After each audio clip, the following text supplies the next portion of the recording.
pledge allegiance to the flag of the United States of America and to the republic for which it stands, one nation, under God, indivisible, with liberty and justice for all.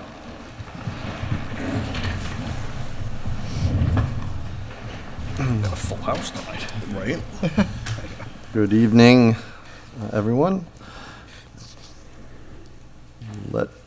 Okay, so in accordance with the requirements of the open meeting law, please be advised that this meeting is being recorded and it is broadcast live over the Lunenburg Access YouTube channel only this evening. It is not being broadcast over Facebook Live, which has a conflict because they have the band concert on that Facebook Access page tonight. So just Lunenburg Access YouTube is having this meeting live. It will also be uploaded to the Access YouTube channel after the conclusion, actually within 24 hours after the conclusion of the meeting. If you wish to join this meeting remotely for the purposes of public comment only, you can do so. The Zoom ID from your smartphone, computer, or tablet is 909-174-0347. If you don't have such a device or want to access through your phone, you can do so by dialing 888-475-4499. And once again, the webinar ID is 909-174-0347. The agenda that's posted lists all the topics which may be discussed at the meeting and are those reasonably anticipated by the chair. Votes may be taken as a result of these discussions. Not all items listed may in fact be discussed, and other items not listed may also be brought up for discussion to the extent permitted by the open meeting law. I would open up tonight's meeting and ask for public comment from the board this evening. None. Yes. None. Mr. Jeffries. Yeah, so this public comment is for the public's benefit, like I think most public comments probably should be. I would just want to remind everyone as we have the holidays approaching that for many people, holidays are difficult because of the loss of loved ones. And so, if you have those in your neighborhood, people who experience loss during this COVID period or in the last few years, if you would make the conscious effort to reach out during the holiday season. The best gift we can give is our time, and so giving the gift of time during the holiday season, I think it would be appropriate. So with that, please, again, I ask you really to try to think about those in your family, those in your neighborhood, and just reach out. Thank you. Thank you. I only have one public comment tonight. I've been asked by somebody to quickly, because there seems to be some confusion about electric suppliers, because we had the rate increase from Unitil, and people were asking about the municipal aggregation plan that we have. So part of your electric bill, I'll try to do this as succinctly and as clearly as possible, hopefully both. Part of your electric bill includes the charge for the generation of electricity. Now, Unitil does not generate electricity. It buys its electricity from other providers around the region, and that's, if you choose no other option, that's the supplier charge that you get. But the town entered into an agreement many years ago to go with municipal aggregation, where we and you as a consumer get to choose who you buy your electricity from. And it doesn't change the distribution charges and all the wires that Unitil has to maintain, which is under the distribution fee, but you get to choose who you buy your electricity from. Because of the municipal aggregation plan, the town has been able to get very favorable rates very, very often. This year is no different. So you have the ability to buy through that at a much reduced cost than what Unitil is charging you. If you never have opted out, you are automatically included in that. But if you did opt out, you can opt back in at any time by letting Unitil know, or you can call Town Hall to find out how to do that. As a consumer, you can also not choose either of those and select somebody else. And if you go to, there's a website, a state website that goes over who you can pick it to, and it's called switchma.gov, energyswitchma.gov. and you can find out providers that you can go to. But again, I think the best plan for people is to go with the municipal aggregation plan that has been brokered through the town. And again, if you have never opted out, that is what you are defaulted into to begin with. I know it's complex. Reading your electric bill is not easy to do, and I'm trying to hopefully, through this question, can clarify a little bit of that. If you do have questions, you can also reach out to the town about the municipal aggregation plan, or you can ask Unitil to. You can also email me directly if somebody would like that explanation. So, any public comment from the public this evening? Mr. McDonald. Good evening, guys. Good evening. I'm on the agenda later on tonight, but that's not why I'm doing a public comment. I'm also chairman of the Sewer Commission, and tonight we've had a meeting scheduled for 5 o'clock, and the Zoom was awful tonight. We got the wrong numbers. This isn't the first time that happened. I wanted to discuss it with the assistant town manager, which I thought would be here tonight. So if you as a board can look into this, if there's a procedure we can't hook in, who do we call? How can we do it? If one person doesn't answer, we're on a deadline. So we finally got a new number. By the time we pass it along to the rest of the commissioners, we got online, but nobody could hear each other. It was awful. So we canceled our meeting until next Tuesday, the 21st, at 6 o'clock. So if everybody home, and we've had to cancel a meeting twice because of this Zoom situation. But if you can handle an order of who to call so that we don't get caught like this, that would be great. Yeah, I mean, I will say the one thing, I mean, who to call, once it's been posted, we run into a problem, because even if you can get a meeting going, it would not have been posted to the public, which may make it a moot point who you should call anyway, because you probably can't have the meeting because of improper posting, however inadvertent it was. Well, we're going to have Bob check with legal because we had a quorum half hour late. Right. The other two couldn't hear, but it wasn't posted. So we decided to be on the safe side, let's cancel it until Sure. the 21st. But like I say, we do need a chain, and, like I said, I thought the assistant town manager, we have no information on how to get a hold of her. Yep. So we I will bring it up when the we town could- manager is back next Heather, week. we could have got, but after that, it's, Yep. so, thank I you guys. appreciate it. We'll see you in a Thank little bit. Any other public comment from the public? I have no announcements. That was my announcements for the electric supplier. Okay, 7:05, public hearing for a Class 2 auto dealer license for a Chapter Lane Truck Center, Inc. at 199 Mass Ave. Please.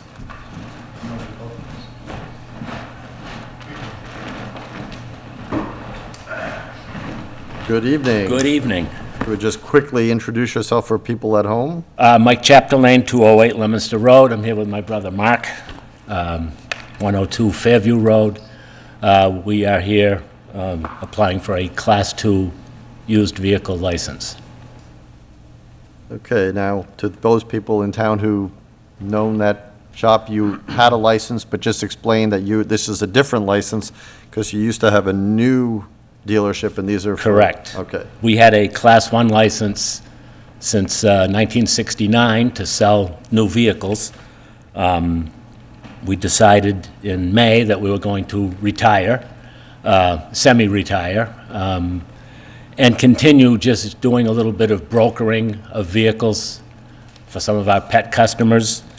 And when we did not get our renewal this fall, I called the executive secretary to the select board and said, geez, you never sent our renewals. And she said, well, I kind of thought you were out of business. And I said, well, we sort of are. We're just kind of working behind the scenes. So instead of sending a Class 1 renewal, maybe you could send a Class 2 renewal instead. And she said, well, we really can't do that. You have to start from scratch. So we're starting from scratch to get a license, which it's kind of strange because a Class 2 license is kind of attached to your Class 1 license. You sell new vehicles, you sell used vehicles, but I guess it's not quite that simple, so we're here to apply for a Class 2 used vehicle license. Thank you. So just so people know, I just wanted them to be clear that Okay. that's why you're here. And the applicant did approach us, and I checked with town, he checked with the town, and then I checked with our town as well. And this is a requirement of the state, not of the town. So a license, even though under a Class 1 license, you can sell used vehicles, because you're changing the class of license in general, you have to reapply, so that there is no renewal. So that's why we're having this hearing. So everything was submitted. I'll pass this down. Now, I understand there's two things that I'm noting on the checklist that were not provided, that will need to be provided before you pick up the license. That's proof of bond coverage, is that correct? And a business certificate. Correct. Okay, which so as long as you are I aware of have. it. Okay, Yeah. well, you don't have to give it to us. Right, I need it tomorrow. We if can you approve the this, but license. before they're going to hand over the license to you, they'll ask for that. But everything else passed, the property passed, the business, no taxes owed, Corey checked, everything. I'll pass this down. I would ask anybody if they have any questions for Mr. Chapdelaine. I do. Mr. Jeffries. Good to see you, Mr. Chaplain. I think I Thank met you. you a couple of Mike. years back. Mike, I know I met you a couple of years back when I was campaigning. I think I stopped at your house. So, only question for you is the impervious surfaces that you have there. Do you plan on your parking lot? Do you plan on using most of that with the new business? We're going to use none of it. Okay. We do not intend to have any vehicles in stock.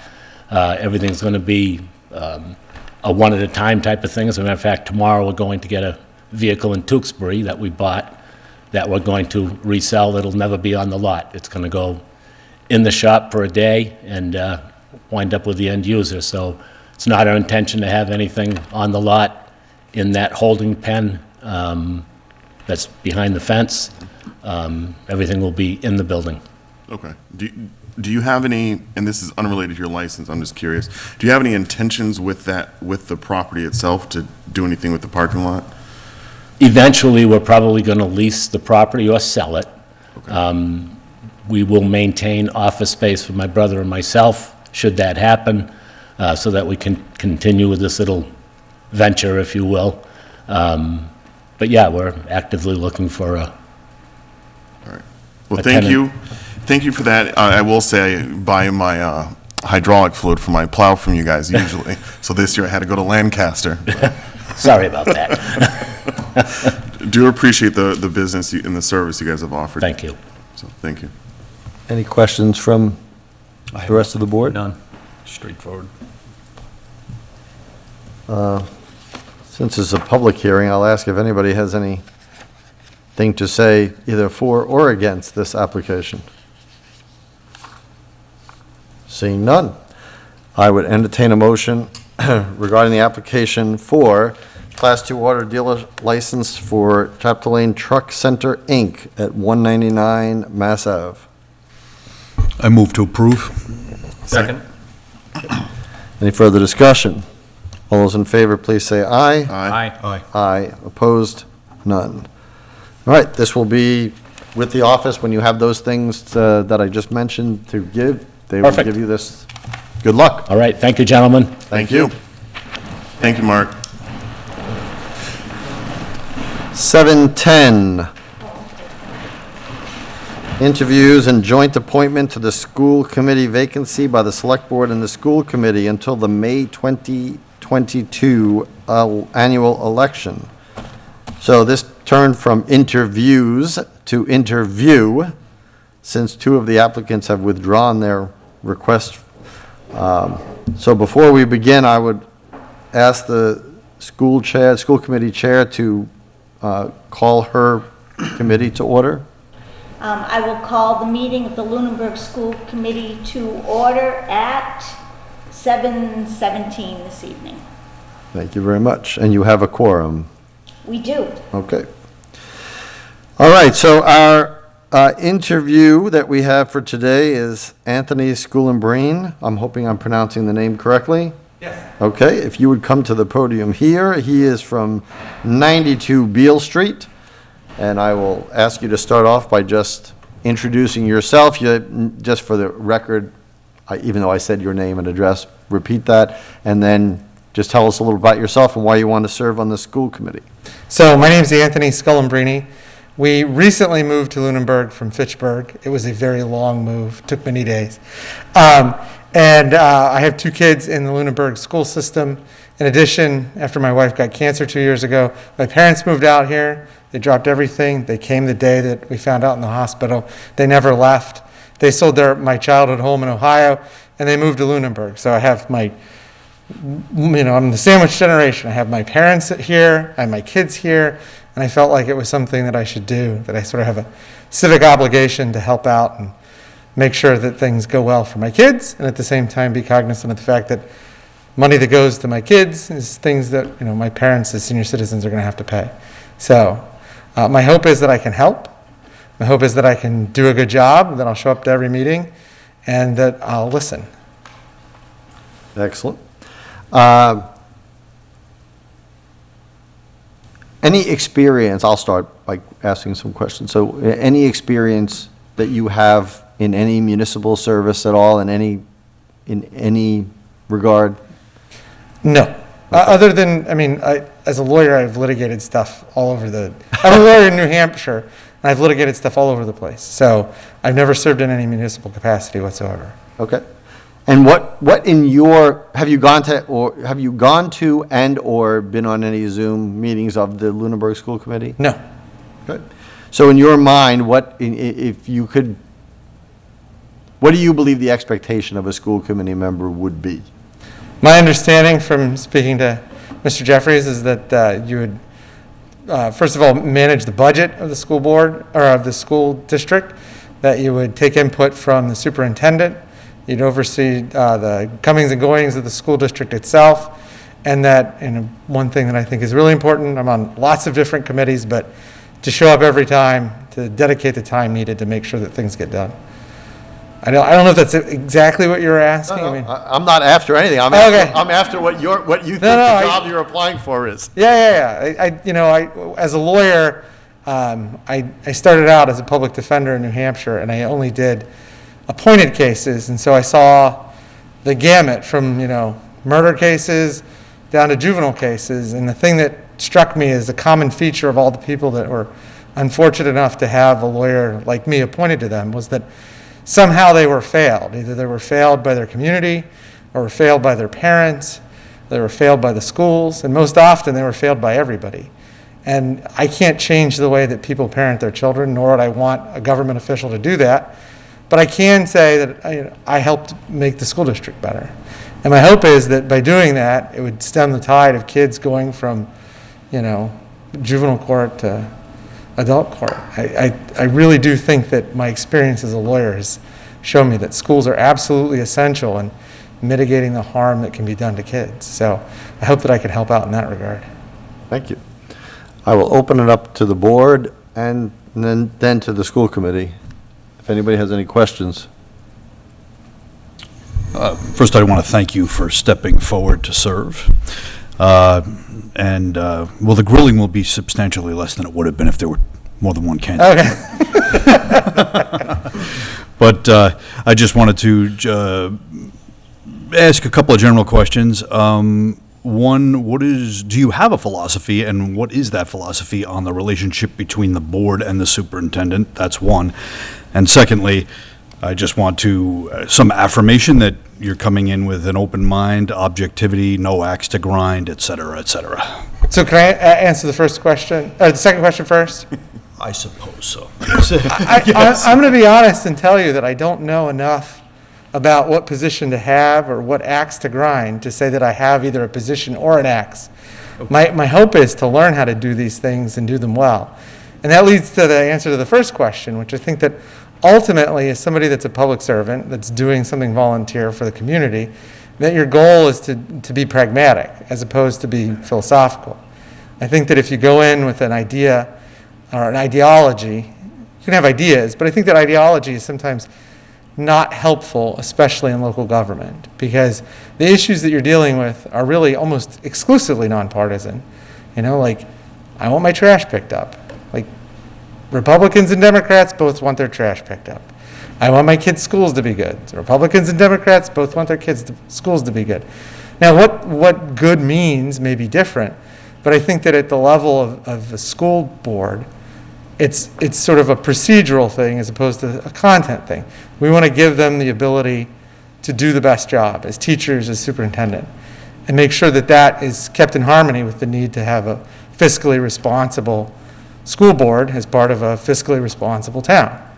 So I just don't think that I have enough knowledge to tell you what axe I should grind or what position to have. I appreciate the answer and the forthrightness, and I think that's great. And, you know, it wasn't to challenge your candidacy by any means. It was just good to have all that in the record, that's all. Thank you. Any questions? No, I would like to say thank you for stepping forward. Our community always needs more volunteers, and just based on the questioning from my peers here, I like your point of view and the way it appears that you're going to consider issues, and thank you for stepping forward. Happy. I have a comment question. Mr. Jeffries? So first, Mr. Schoolenbreen, thank you for stepping up, and I did enjoy speaking with you the other day. For all of us who were at town meeting, your father stood up and talked about how he was worked at Patterson Air Force Base on some historic property. Yes. And I know I spoke to him to try to get him to get engaged, and I certainly will follow it with him as well. But it seems as if it's a family tradition. Yes. Yeah. For public service. This is probably, you know, because this is an elected position, this is probably the one time when there's an appointment for us to have any kind of influence over the school committee. So I'm just going to offer my opinion. I think that there's a, as I perceive the school committee and the schools as a whole, schools are a significant portion of our budget. And I think that anytime the schools ask for more than 2.5%, given that we can only raise 2.5% a year, we have to take it from somewhere else. So I would like, my only request as a citizen is I'd like the focus on budgeting to be what's in the best interest of the children always, but also what's actually economical. That, you know, we have a lot of departments here in town, and I think that over time, we have always prioritized our schools. I think we need to continue to prioritize our schools, but I also think we need to do so within the confines of the budget that we all have. And so I would just urge there to be a focus.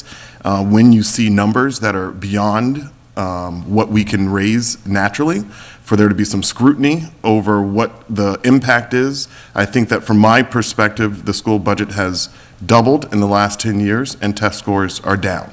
So money isn't buying us better results.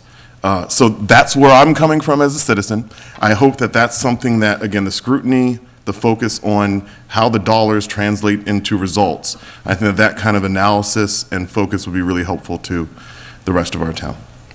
I don't have any questions directly for you. I do think that you're clearly a qualified candidate, and I will be supporting you. Can I just respond to what you said? Of course. You know, as I said, I came from a place where we did public interest work, and I got paid barely more than my law school loans for the first 5 years of my career. After working there for 12 years, I was poached by a small boutique firm, and then after 3 years there, I decided to go out on my own. And when I did so, I went into business with a prosecutor. I'd only ever been a defense lawyer, so I feel like that's a sign I can build bridges across the aisle, whatever the aisle may be, whether it's political or legal. But the thing that you said about the budget really struck me, especially in our call and then again today, because right now, you know, we've been in business, a small business, for 3 years. And when you start a small business, you recognize that, like, everything ultimately comes down to making the bottom line work. If the bottom line doesn't work, you can have all these aspirations you want, and it just doesn't happen. And so, you know, I wanted to go and, as a lawyer, our main expense is legal research. And you could spend an infinite amount of money to Thomson Reuters or LexisNexis on legal research. But I realized that if we didn't constrain that cost to negotiate a good contract with those two people, by pitting them against each other, by the way, that's how you do it. They know exactly how much their competitor is going to charge you. And locking in that rate, if we didn't do that, every year that it increased, it would just eat into our bottom line. And so I'm really cognizant of focusing on the budget and making the budget work for what the town has. And I also, realistically, as I said before, I'm like the sandwich generation. If something happens, I'm going to hear from it from my dad. You know my dad. He'll definitely tell me, my taxes got raised for no reason. What's going on? So I get it, and I see the town's issue, and I live that problem every day as a small business owner. So I think I can do that. Great. Anybody in the school committee have any questions for the applicant? I will ask the school committee members first. Does anyone have a question they would like to ask? Do you want to go first? I think you're going to bring a very interesting perspective, which is really exciting. But do you see any obstacles in your way regarding time commitments? We do have our meetings on the first and third, but then we also have subcommittees, and I was just wondering if you... Hold on, I'm gonna interrupt because the people at home can't answer your question. If you could come up to the mic Sorry about and that. share the mic, I apologize. We didn't have a mic down there, but thank you. I just wanted to know if you saw any obstacles that would prevent you from attending things, or saw anything that was going to prevent you from participating in some of the subcommittees. I'll let you. I am very fortunate to say that I have a very understanding boss, because it's me. So if there are time commitments that would be unusual, I can almost always make it work. The only thing that I could ever think of is in October, and my appointment ends in May, so I don't even know if I'd be here. In October, I have a double homicide trial, and so that would be a huge time suck. But other than that, I don't think anything else. Thank you for stepping up. No questions.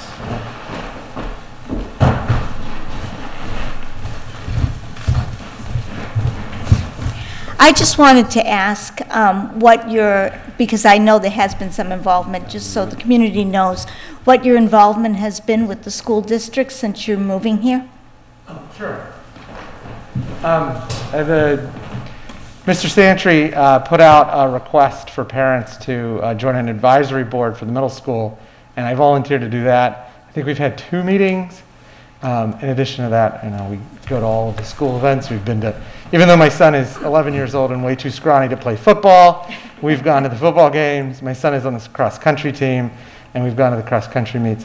So it's not been a ton of involvement, but to be fair, we've only moved here since, September, really. So everything I could. I think that's a lot of involvement for a short amount of time. And I also wanted to thank you for stepping up to volunteer for this position. It does take a lot of time and a lot of commitment. And we do help, though. There is a course that you are required to take through the Massachusetts Association of School Committees to help you understand what your role is and what we are responsible for. And we will help, for sure. But we thank you for stepping up. Are there any other questions from the school committee? No, I think we're set. So this works by a joint vote, but before I do it, I want to thank you for 2 things. First of all, I want to thank you for coming forward and filling out an application and a talent bank form to volunteer for the job. And I want to thank you more for not rescinding it. So That's my big skill. that's number 1 and 2. But also, the thing that struck me the most, you said at one of your responses to my questions was, is that what I wanted to hear? And of course, I have no predisposal to want to hear anything. That's why people interview. But in retrospect, I will tell you the thing that resonated the most, which is that you felt that your job more than anything was to, number 1, be present, and number 2, listen. And I think from any position, not just school committee. Recording in progress. Not from anyone, would be that those are the 2 most important qualities. And so, I do have one additional question. Sure. This is an appointment only till 2022's annual election. Are you willing to run for that, the remainder of the seat? Yes. Okay, that is important. So, yes, so that's important. So I think that, the remaining members or the existing members of the school committee will help you with the charge. Of course, it's in the charter. I'm sure there's training materials from the from Massachusetts that talk about what the charges of school committees are. Other people's comments notwithstanding, there is a certain charge that they are given.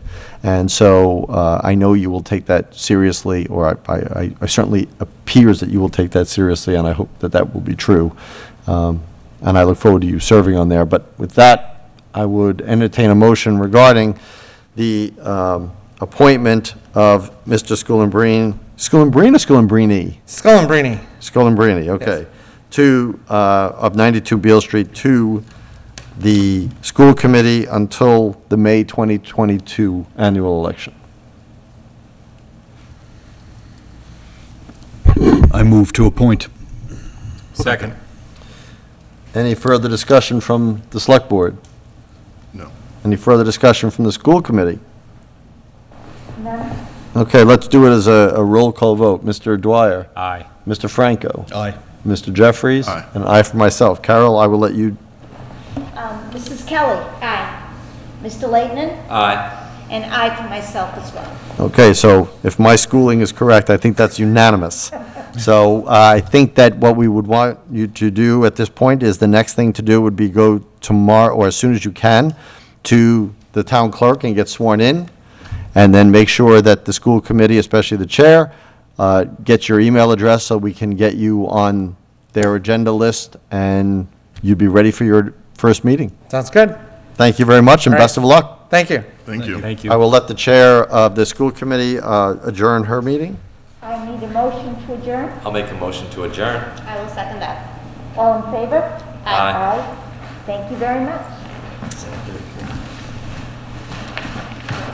Okay. Let me just, hold on a second.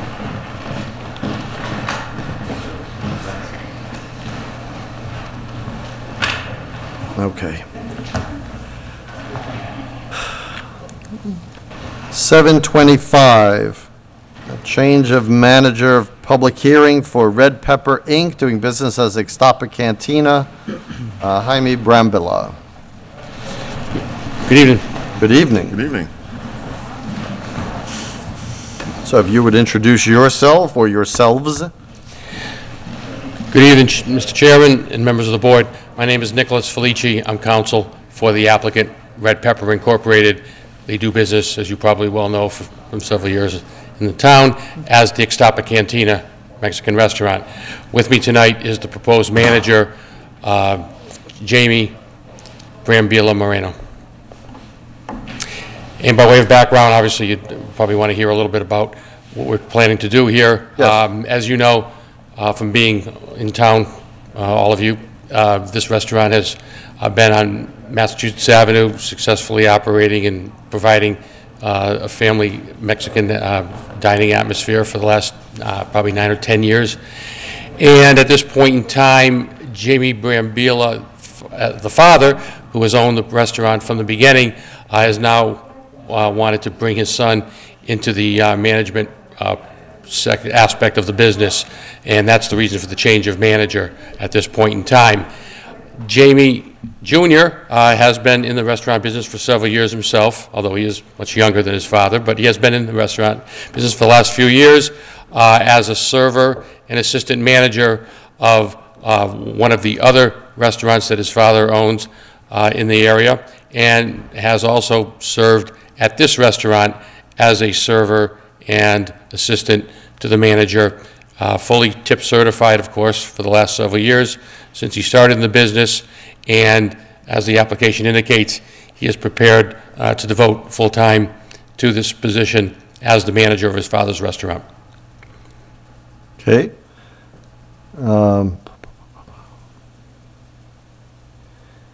So is your father no longer going to be at the restaurant? Is that, or, Oh, no, Mr. Brambilla will continue okay, to operate the restaurant, run the affairs, but he's not the manager of record. okay.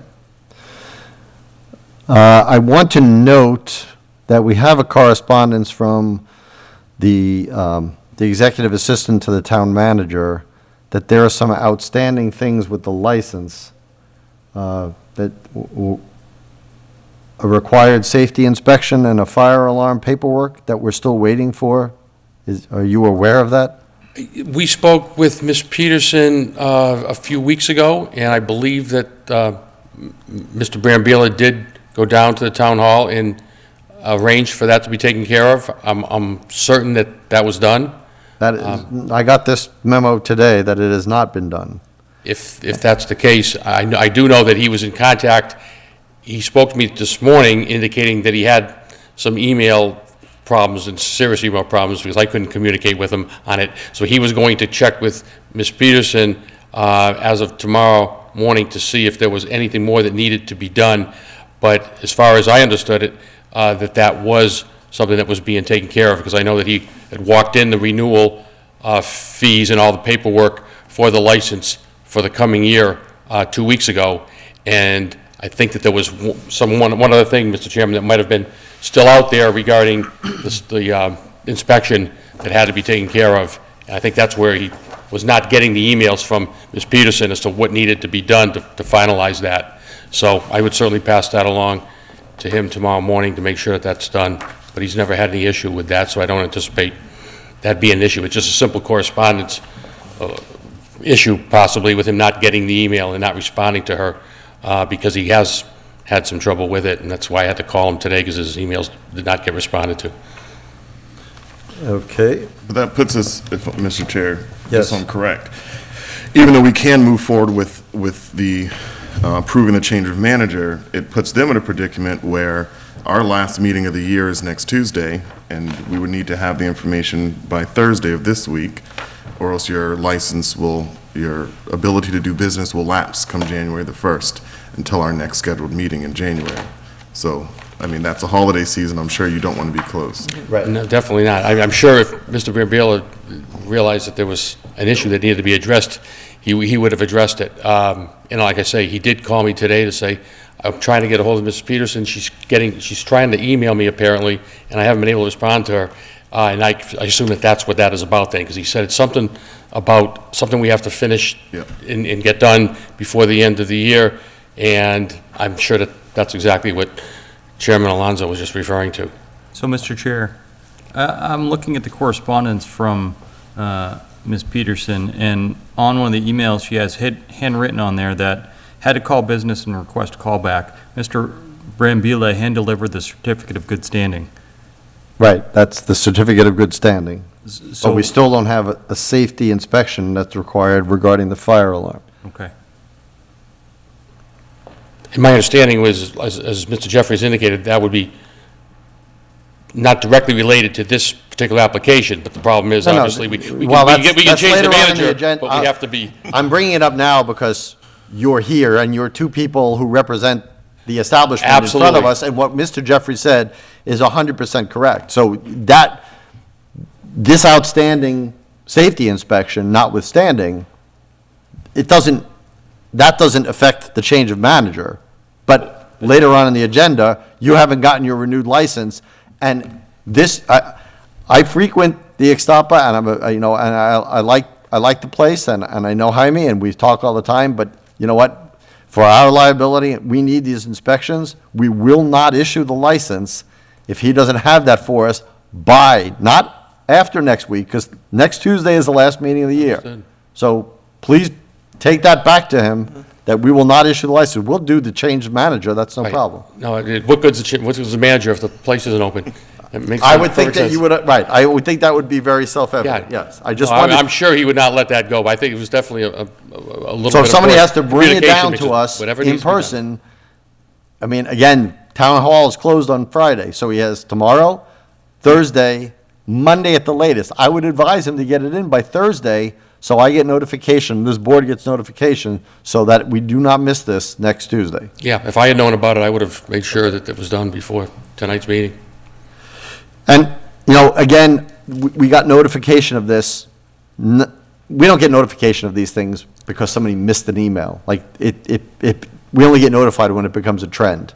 So, again, we want to make sure that correspondence from the town is treated seriously, especially this time of year, because it has to do with the livelihood of the business. So, No question. I don't want them not to have a license, but I also don't want to not have a safety inspection. No question about it. In fact, just so the board knows, he takes it seriously enough where he literally makes a separate appointment to come all the way from Lunenburg up to my office in Burlington and sit down for an hour and go through the simple renewal application of the license, just to make sure everything is done properly, because he has a little bit of a communication problem with his English, so he wants to make sure. So he literally takes the bull by the horns and comes up all the way to Burlington and meets with me for a good hour and a half to go through all the paperwork in November to make sure the renewal applications are all in place. So he did mention something about needing to do some kind of inspection, and that's what you're referring to. So there's no question he'll take care of that. So my understanding, the only thing that's remaining is the safety inspection fire alarm paperwork.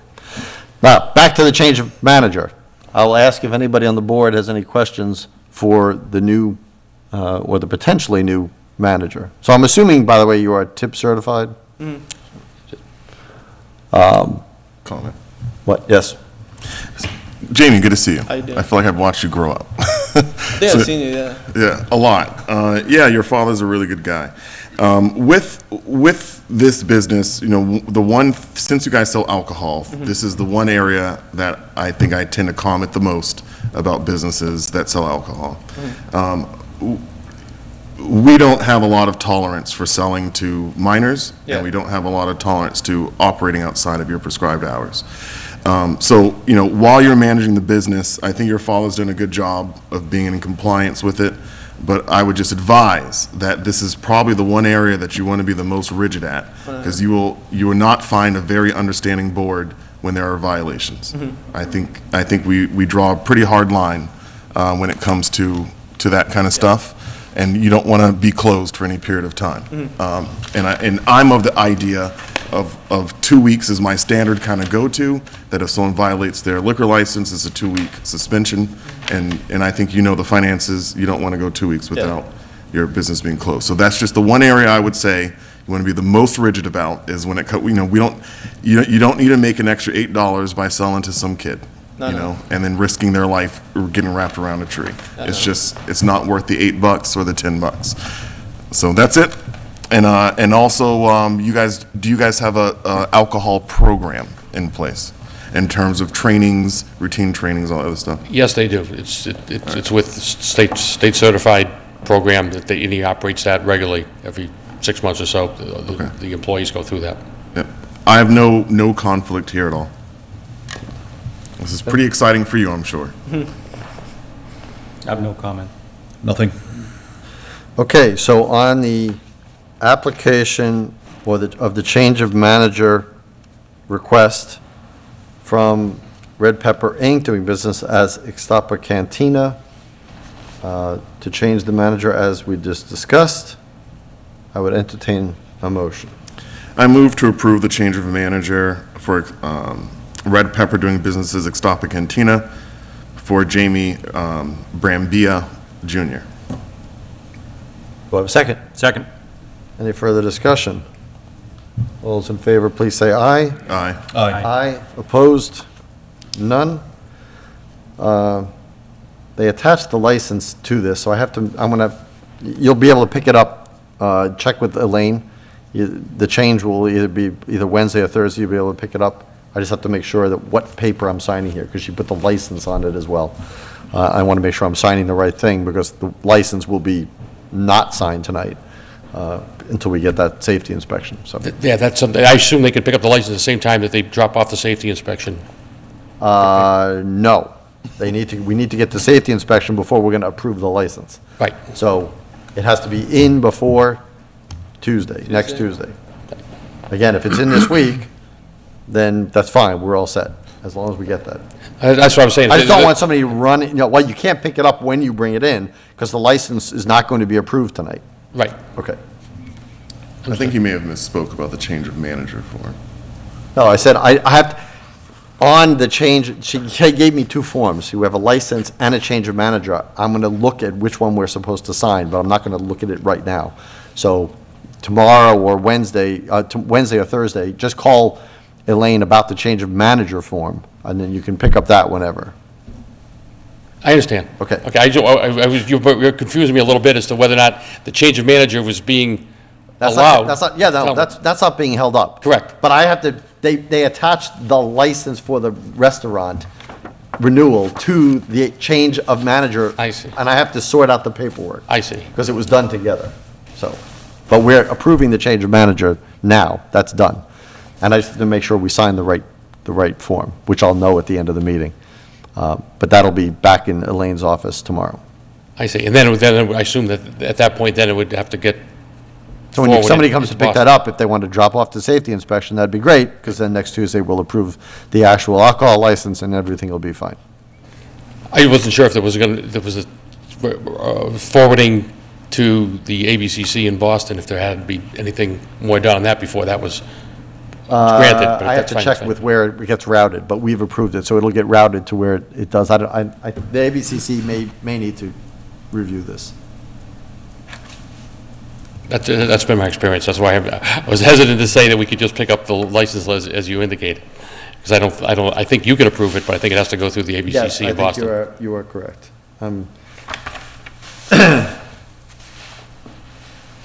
Yes, it's a petition to the ABCC. So that's what yes, will this will be forwarded. Right. Yep. That's why I just want to clear that up. Yep, So in other words, they no can't go problem. and pick up a license with the change of manager in there. It has to be approved in Boston, which takes some time. Yep. But at least it'll get forwarded from the local level. Yeah, to the ABCC. yeah, right. It's approved tonight and going to the proper channels for their final approval. And we'll make sure we take care of that fire inspection this year. Yes, please. We do not want to be, real hard-nosed about this, but we really need the inspection, so. Very good. All right, thank you, gentlemen. Congratulations. Thank you. guys. Thank you. Good luck. Happy holidays. 7:30, request to post 4 2018 8th grade Super Bowl championship signs. Dan Shaw from Bengals.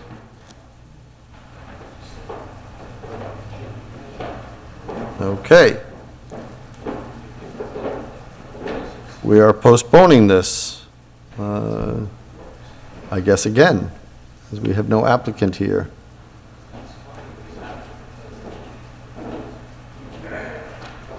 Okay, we're going to postpone that. Or reschedule it, I should say. 7:40, right of first refusal of Chapter 61 property at 490 Chase Road. So this is part of the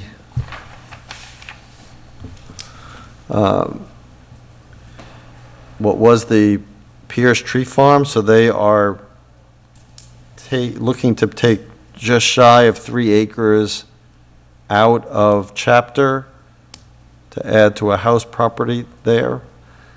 Because we get the right of first refusal, we have put this out to the Open Space Committee and the Conservation Commission, but the Open Space Committee hasn't taken this up because their next meeting is until Thursday. So I would probably recommend to this board that we let them have their meeting and report back to us so we can take this up, and we'll continue with this request or this agenda item next week. I'd support that, but I do have a question for you, Mr. Chair. Mr. Jeffers? For clarification, is this the property that the town just contributed toward being in chapter this May? Right, but that deal fell through, so that deal did not happen. So the state did allow them to withdraw? Yes, Okay. yes. So the town did not expend any funds? And then since then, it is, I don't know if the deal has been finalized, but it has been on Facebook that Hollis Hill Farm has purchased Pierce's Tree Farm and intends to keep all but what the 3 acres that they're trying to pull out as a tree farm, as agriculture. So Okay. it's still, although it's not deeded in perpetuity as buying the development rights, it's still, for all intents and purposes, at least in the short term, will still be an agricultural property. All right, and so just confirming, the town has not contributed any money towards this, since that deal fell through, we haven't, That is correct. okay. Yep. All right, I don't have no objection to postponing this to, Okay, anybody else? You guys, all right, so we'll postpone that till next week. Okay, 7:45. We have the request, should have been posted on this, I didn't get the new agenda, but a request from the Salvation Army, their boot drive got canceled because of rain and for safety reasons, and they are looking to have it this week. So we put it on as an emergency item on the agenda. Mr. McDonald. Good evening, guys. First thing, before we talk about the boot drive, just want to thank all the residents of Lunenburg for the toys that we received. There was tremendous amount of toys. We want to thank the town, you guys, The tree out here was totally sold out. So the town of Lunenburg did great, and a lot of kids are going to open up their toys, which is one of our goals. So thank you to the town of Lunenburg. As you know, we had a boot drive scheduled for last weekend in Lunenburg, and as you also know, we must have got like 3 inches of rain, so we canceled that. So we like to postpone it to this weekend, if we can. We also have Mr. Alonso out there for the challenge. The problem I'm going to have, though, is we're a little bit short of people, so I'm going to ask all you guys if you'd like to volunteer a little bit, because we won't have the ROTC because they're breaking down for school this year. So that's our formal request, Mr. Chair.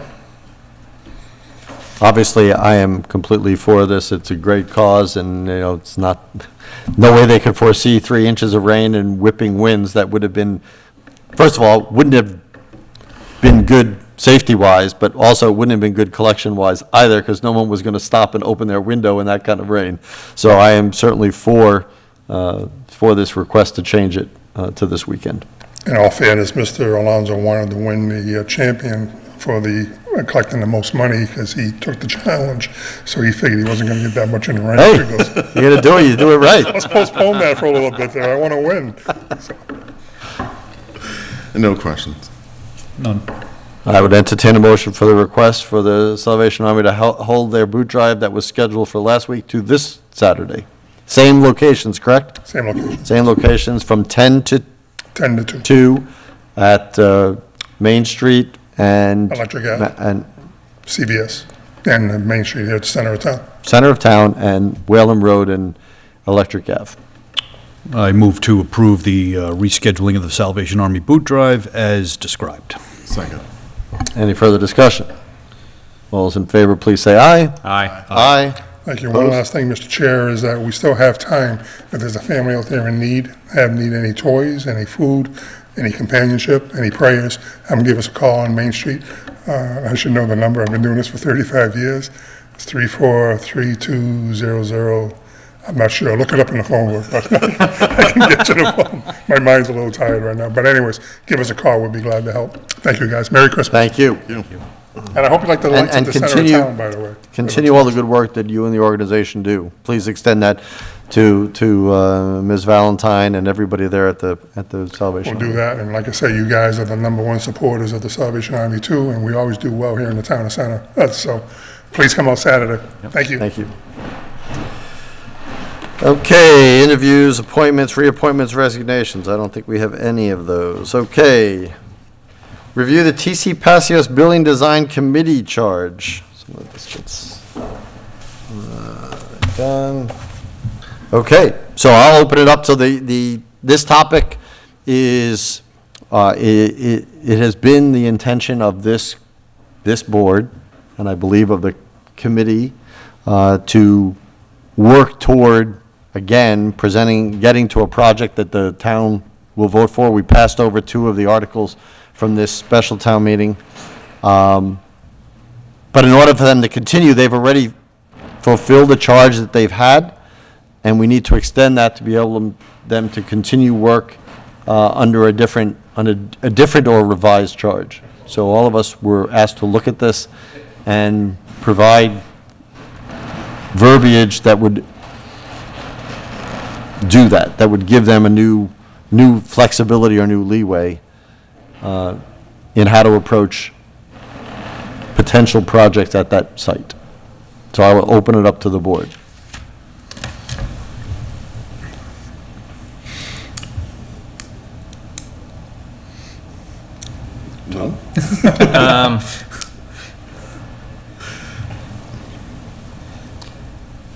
You know, as I read through this, the thing that really sticks is the charge now is to review the use of the building and land at Passios, and it's tied to the address at 1079 Massachusetts Avenue.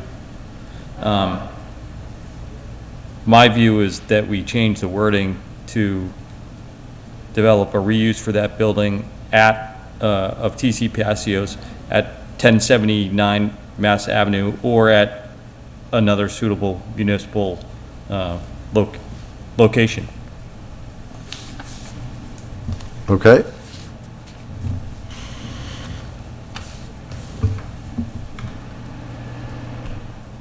Any comment on that? I support that concept. Okay. So I've had a lot of conversations about this, and I'm not, I think the solution, the path forward is a little different. I do believe that we need to broaden the scope to more buildings, but I think we need to be, what I would like to see is for us to remove the verbiage about school uses from the current charge for the location currently at the TCP. And I think the rest of that charge is fine. And I would like for us, perhaps through the committee, to explore utilizing Ritter for school purposes and what would be required for that, and then structural stability of town hall. While I'm hesitant to broaden to a 3-building scope, I think that all 3 buildings are interconnected, and it seems as if we need to broaden to a 3-building scope. I think the decrease in the footprint of the building will decrease the cost. Reutilizing Ritter for some of those programmed uses may solve, based on square footage available at Ritter, it may resolve the school needs for district offices and several of the programming needs. And I think that any solution that we come up with is tied to what we're going to do with this building, and I think that we need to explore that too. Mr. Franco, any thoughts? Yeah, I mean, no language, but, just sort of a spirit and scope comment that the charge should somehow reflect the idea of, in keeping with what Mr. Jeffries is saying, now consider the actual needs and paring down the needs for that space. The original charge included figuring out how to use a 55,000 square foot envelope that was already there. Well, how can that be reduced?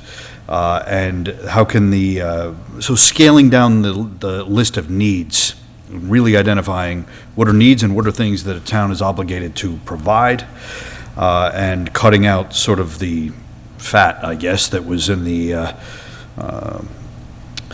for which the building was previously being used, because it was a big enough envelope to do that stuff. So I think you see where I'm going with that.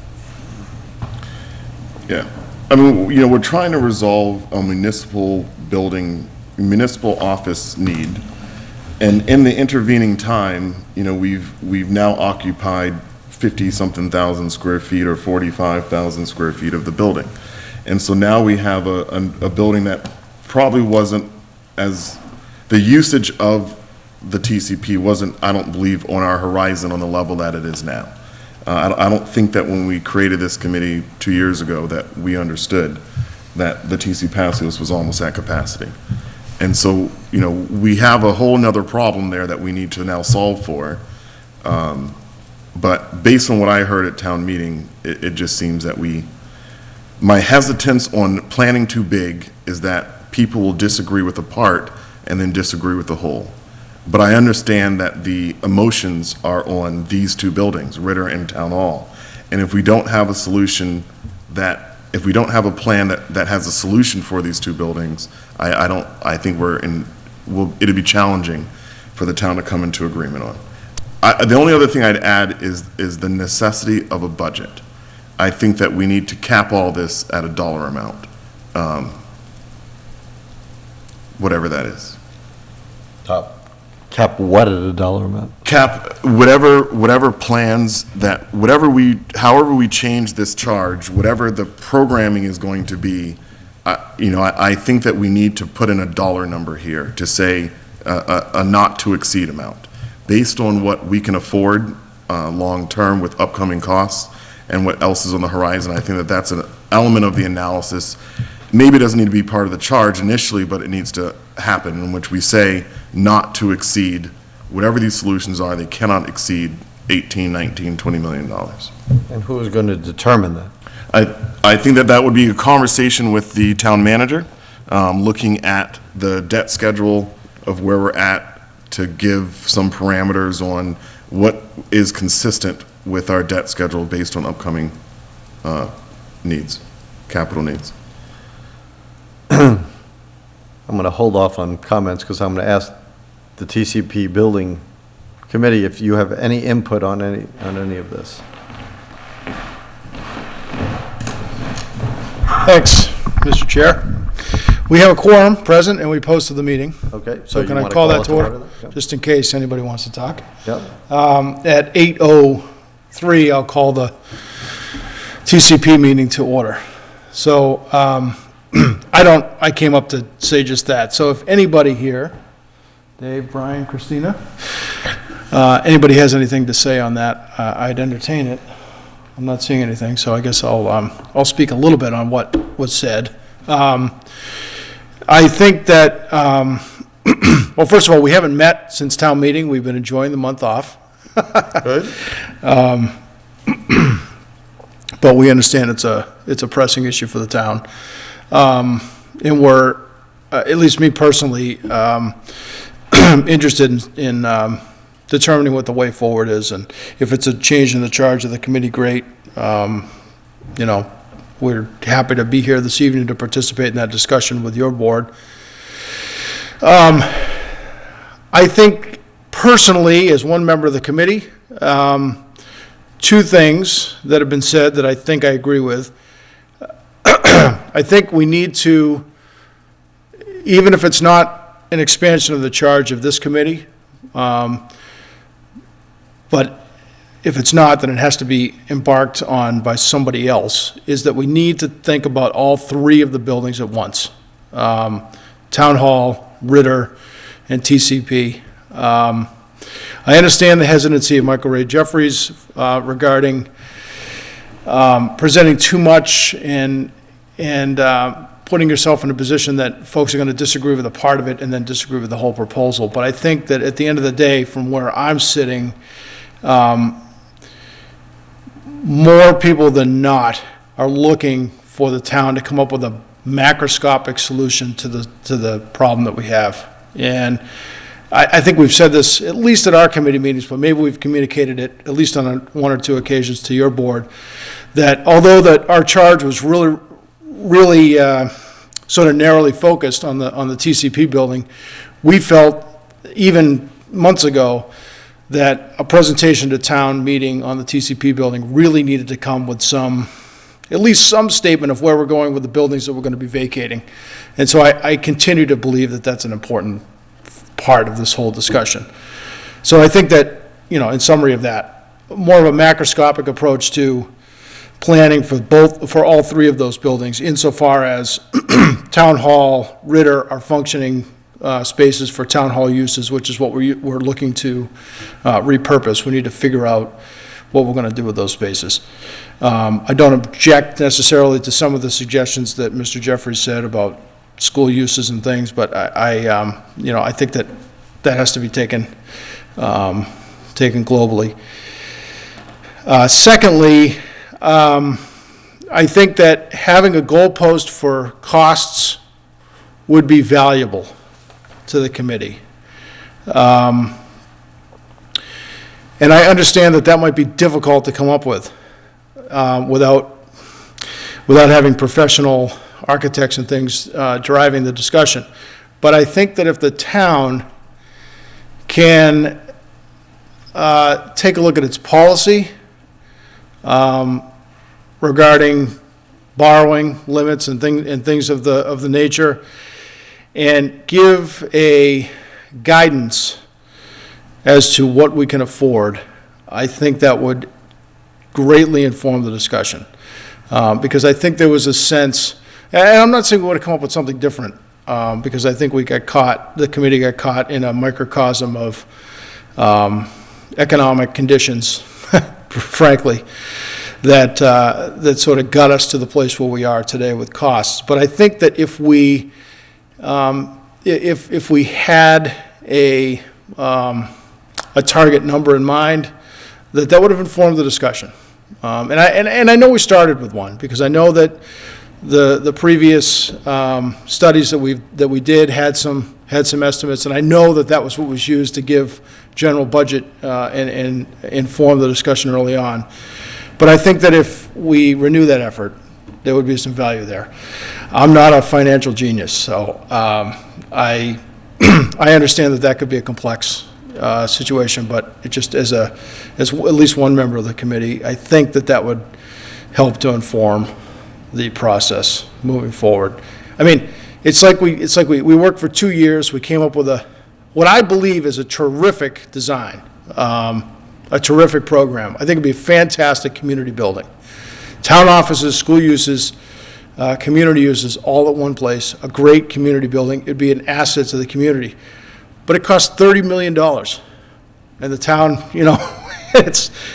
it's just not something we're prepared to move forward with. So in that spirit, I think that if we could have some guidance on it, I think it would help to frame our discussions if for no other reason, for no other purpose than to just keep us from wasting time on some of that, on going too far afield, if you will. Not that we went too far afield, I'm just trying to say that I think it would help, so. So I have a couple of questions for the committee. Let me read into the record what we were given as what the charge is. The Lunenburg T.C. Passios Building Design Committee will work with the contracted architectural and engineering firm to review space needs for town offices, school uses, and community space at the building and/or land known as the T.C. Passios located at 1099 Massachusetts Avenue. That is what the current charge is. We were told by members of the committee that they have fulfilled this, and I don't disagree, but they couldn't go further because this is limiting. So I would ask you, which portion of that, I have my own opinions, but before I get into those, does anybody have anything in what I just read? What is the limiting factor of that? What is preventing you from doing any further work under the current charge? Mr. Leighton.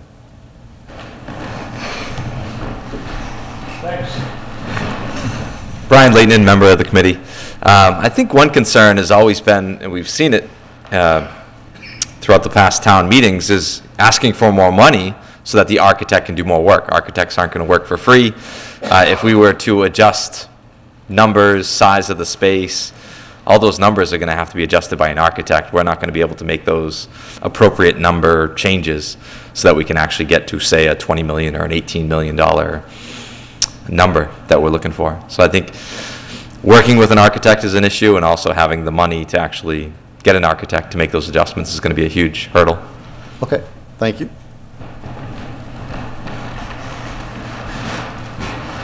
Mr. Blatt. Dave Blatt, member of the committee. I do, from the beginning of joining the committee and looking at what we had, and as a citizen here, I felt like that not having a plan for these two buildings, Town Hall and Ritter, was almost like earmarked for failure. Because I think that people in this town have been, the idea of having empty buildings or not a plan for a building, their patience for that has been exhausted. So it was kind of, I would look for your guys, for the guidance of what exactly you're looking for as far as when you say town uses, school uses, and community uses. What we found as we got together as a group was that even if you looked at all the community uses, I'm going to lump everything together, school, town, and community uses, that even 55,000 square feet wasn't enough. We had more people coming and asking for help because they're bursting at the seams. So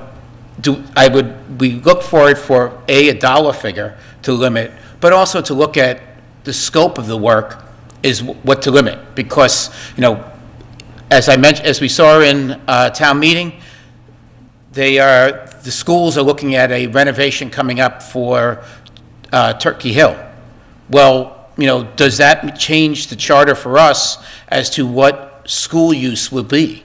Because school use wasn't just school offices. School use was an entire wing of more than 10,000 square feet of other things. Does that now become part of the school's issue? Or is it still the town's issue? So I do believe that we can, as a group, we could come up with something really good.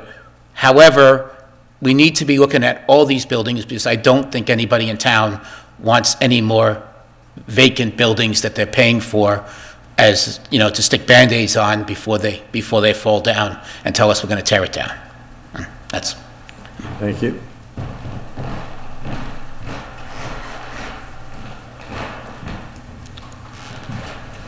So, my feeling, I don't know, it's not relevant to me whether it's a minority opinion or not, it's my opinion, so. I've said this several times at town meetings, at these meetings. If you increase the scope of the buildings you're looking at, it becomes harder for people to, well, first of all, you create more objections. There are people who object to little pieces, and the larger, the more buildings you incorporate in the study, the more people have to object to, and until they say, this is too big, and then of course you have the price tag for each individual one of these, and then when they all add up to more than that, they'd be like, I'm going to spend that for a 200-year-old building, or I'm going to spend that, I mean, I would say, from my perspective, just the opposite of what some other people have said, that the more you incorporate the buildings, the less chance you have of passing something. And I think it's pretty divided in the town. Some people want you to micro-focus on one building at a time, and the other half want you to do all buildings at the same time. And I don't know how we get over that. I don't think increasing it necessarily helps get something passed. As far as the putting a cap on the project, I mean, we can certainly provide guidelines, but in the end, it's the townspeople who decide whether the building or the project that gets proposed is worth the value, is worth the money. I don't think it goes the other way around. You don't say, I'm going to only build to $15 million or $16 million, and therefore you wind up with a $15 or $16 million project, lo and behold. I don't know that that works that way. I think people want to know that these are the needs, and they'll tell you if it goes too high. Obviously, they'll do that. But I think that, I mean, you need bumpers, and the bumpers are the fiscal policies that the town has. So those were brought into play when all of a sudden the building became $30 million. Then people started, the chair of the FinCom said, well, we're going to exceed our own policies. Well, there's the cap right there. We're going to exceed our own policies. That's not good. I believe that, and to the budget question, I think that is something we're sensitive to. So we're not in a place where we can allocate more money in the budget, because that has to be done at some kind of town meeting. But we may have some funds available through line items, especially as we get closer to the end of the fiscal year, that we may be able to reassign from the town manager and with the town manager. So the budget is something that we need to have, and we understand that. I don't know that we can take care of that tonight, and I don't think that has anything to do with the charge. I think that the items that have to do with the charge that get in the way, potentially, and I would agree with Mr. Dwyer, is that the limitation of the scope at 1079 Massachusetts Avenue, if we eliminate that from the charge, I think it opens up everything that you can do. What I'd like to see, and this is what I wrote in preparation for this evening, which was, I'd like to see that a charge would be opened up that in addition to this, it'd say, additionally, they will rank and prioritize requested usage already determined through their processes, and explore any variety of design permutations that will meet the needs of the town according to those ranked priorities. So my feeling in writing this down has been that the new building was predicated from the outset that what would it cost to build a new building of the same square footage with the same usages that the renovation was going to be. We've done that. I think that's where this has gotten us into a problem, because I think we put into things into a new building that don't necessarily meet the needs, may meet the wants, but it doesn't meet the needs of the town. And I think there are things in this building, yes, there were more requests for the renovation square footage than there was square footage, but that was, again, people's wish lists. That's not what necessarily the town's priority list is. And I think that there are some functions that are currently housed in that building that don't meet the requirements of the town, and we're just using the building for those purposes because we have the space. I mean, I have a lot of junk in my basement. Is my basement too small? No, I think I just store too much junk. And I think that's what we have to do. We have to look at what do we need. And so I'd like to see an assessment of those square footage needs for all those purposes, the town offices, the school uses, and the community uses, prioritized. And now some people are going to end up not liking what those priorities are. You know, I just came from a capital planning committee, and we have a list of, 30 items at least. And probably more than half of those aren't going to get funded. And those people who don't get funded are not going to be happy. But you know what? We have to assess what the needs are and what the priorities are. And I think that's what I'd like to see the committee do. And if we can remove them being hamstrung by just that property and potentially looking at the other properties if they make sense. Not indicated and making it mandatory that you make a use of those, but at least have the flexibility to say, hey, you know what, we can't fit this in. We can make the new building smaller. Yeah. But we can look at these other buildings as overflow for what they could be used for. That's what I'd like to see. I think that has the best chance. Of course, I think it has the most flexibility. My opinion. Yeah, I think this may be another way of saying the same thing, but there are two ways to downsize any new build. One is to trim the fat, as I previously mentioned, and you said prioritize. So get rid of the wants, the stuff that isn't essential. Then of the remaining stuff, prioritize that, and then figure out what might be able to go somewhere else. Like, what of these functions that we have to have could possibly go to Ritter or something. So that downsizes any new build once again. So I don't know if that's what you were saying, but that's kind of where I'm. It made me think of that. That's where I thought you were going. But so kind of a two-step analysis. You know, for me, one of the things that has been mentioned, it was mentioned at town meeting by a number of citizens, and in my own personal experience, I've seen many spaces remodeled to become more efficient in terms of the ability to, work in the modern way that we work. We don't need huge desks that store lots of papers. While the town certainly does have a record storage need for sure, that space can be relatively small compared to the amount or can be set aside, but we need a space where people can work. Really, we just need a computer, internet connection, maybe a monitor and a keyboard. And you can have flexible work areas because people don't have to be in the office. And if we're looking forward in the future and how people work, I think we can see just over the last 2 years how flexible everybody can be and how they manage their work and where they do their work from.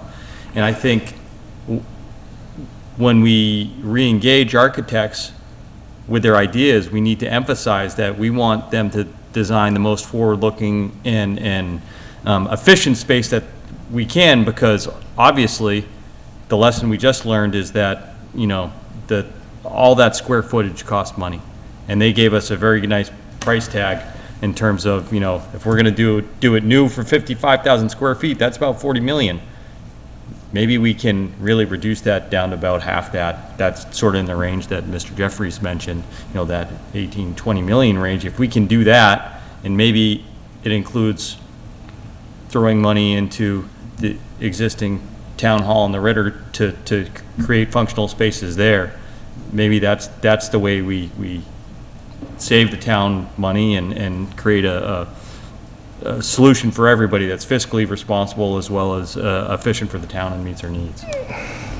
One of the challenges that I don't disagree with really anything that's been said so far. There's one slight disagreement with you, Tom, but I'll come back to that.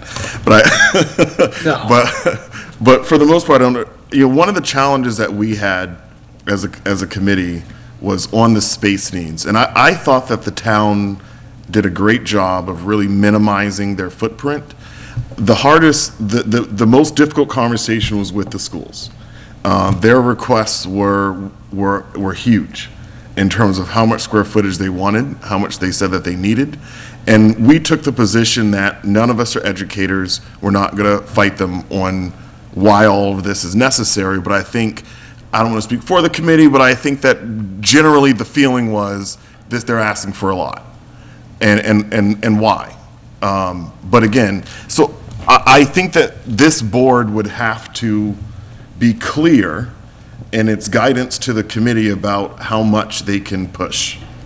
Because I think that the approach that was taken was, let's not fight the superintendent on what she says she needs, and it ended up being a third of the building. And I thought that there was a lot of opportunity there to shave down some square footage. I thought there was a lot of opportunity to push the after-school program really back onto the schools to say, this is something you can accommodate. And we didn't take that approach because of the charge saying town uses, school uses, and community uses. So I think that we need to be clear as we're saying as we're looking to refine this, I think we need to be clear about how we want them to prioritize and rank. Yeah, if I could. Sure. I agree with that, not only for the schools, but also what Todd said about the town hall efficiencies, space efficiency discussion. There was a pretty significant effort that was embarked, even before our committee was formed, to go over programming for that. Lots of meetings with the department heads, town manager, department heads, in terms of what they need for space. And while the committee may have asked some general questions on that, we sort of, we in the spirit of what Mr. Jeffries just said about the schools, we just said that, okay, if the town manager says she needs this much space, that's how much space we're going to program in.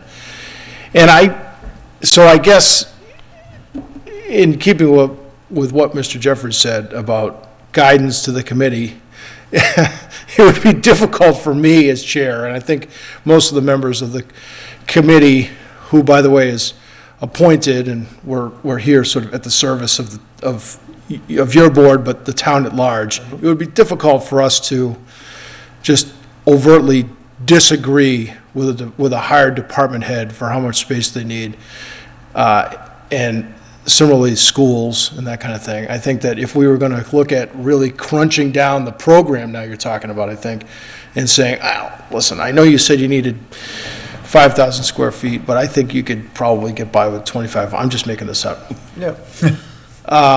That, I think, is ought to be beyond the charge of our committee, because I just think that that's a difficult place to put. So let me address that, only because, I know, before you move on to another point potentially. And this is true, we just appointed somebody to the school committee, and there's lots of other, FinCom is another one, and, other things. I understand that, what you are expressing. I understand the feeling that nobody wants to ruffle feathers and nobody wants to get, do what they feel is an uncomfortable thing.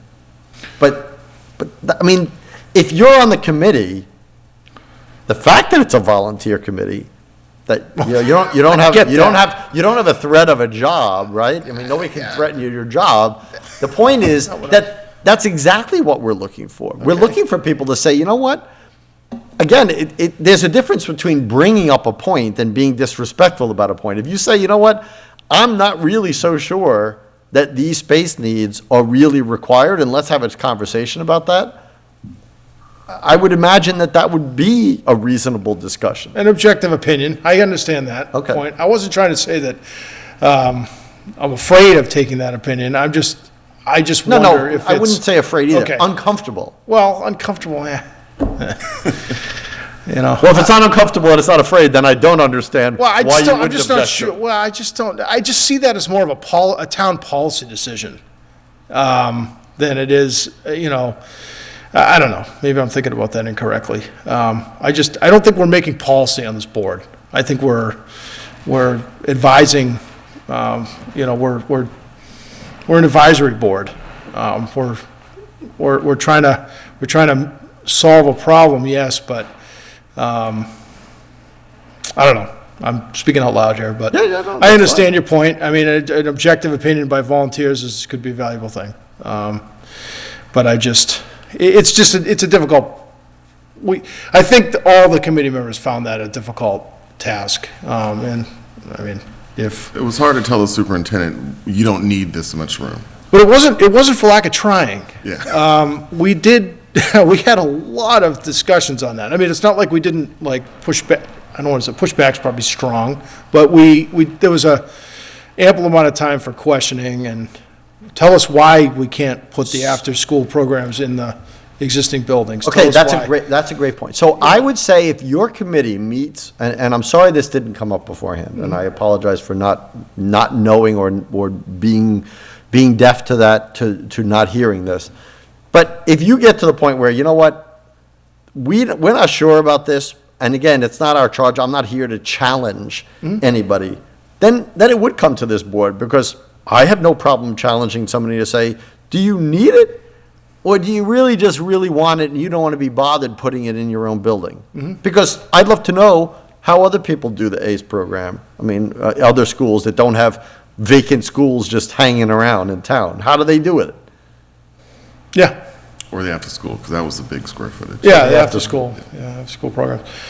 Yeah, so I mean, point's noted. I'm just trying to. No, I mean, I made it a point of commenting about it, because it's not just because you brought it up for this, because I hear that a lot. It's like people don't want to they feel, especially if it's a televised meeting, you know, they feel uncomfortable, you know, taking certain positions if they're unpopular, or they feel that all of a sudden it becomes Yeah.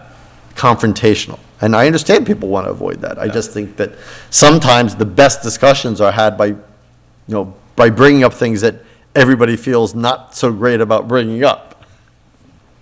I understood. Dave, go ahead. So just first a quick point on the things. So we felt the priorities as the group, the priorities were town, school, and school uses, and then after that was community use. So we did take that into effect, and we did hire an architect to interview every single department this town had. And every single department said what they felt they needed, and what they needed, not what they wanted, but what they needed to do things. And there was a lot of questions brought up to the school on the school usage. But when we asked the questions of, is it a need or a want, I wasn't sure. Because I don't know what is needed by the state because of the state, and what is wanted because it's a nice program that we're providing for people. And then it was difficult for us because we don't know those laws in the town, and we weren't really getting the right answers. So I think that's some of the direction that we would like to be able to approach you folks about what we're looking at. The idea of having people work differently. If the Treasury Department says they need 4 people and an area to meet, is it our charter to say that, no, we have common areas for you to meet? Or is that coming to you guys and saying to them, by the way, we have common areas for you to meet, you don't need a desk in your office, or anything to that effect? So I felt that was a lot of the constraint. It wasn't that we were saying, oh, we got 55,000 square feet. We were told by the town offices how much they needed. We were told by the school departments how much they needed. And then when we were told by the school how much the usages were, and then whatever was left was for the community. And then the community was actually the ones that fought for those few square feet that were left. And unfortunately, they were the ones that got left out. Well, that's fine. Well, so I asked that when we look at this, I'll ask, that was one point on that part. The other side of it, though, is when we look at the town hall and the Ritter, could we look at other lands?